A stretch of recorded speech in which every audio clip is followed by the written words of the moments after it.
ও আরুষ, আরুষ কি কি করছো তুমি? আমি এগুলো সব বুঝবে একটা এখানে এখানে এখানে কই দেখি তো তুমি কেমন মারতে পারো।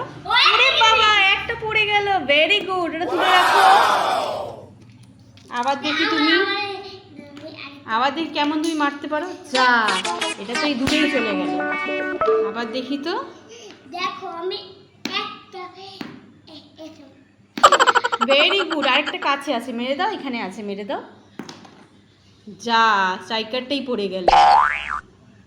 আর দেখি তুমি ব্ল্যাক কালারের গুটিগুলো কেমন ফেলতে পারো। ওইখানটা, তোমার ওইখানটা রেখে করো। দেখি ব্ল্যাক কালারের গুটিগুলো কেমন ফেলতে পারো। ভেরি গুড, কিন্তু স্ট্রাইকারটা ঢুকে গেলে হবে না। দেখি আরেকবার, দেখি আরো দেখি। হ্যাঁ হ্যাঁ, যা।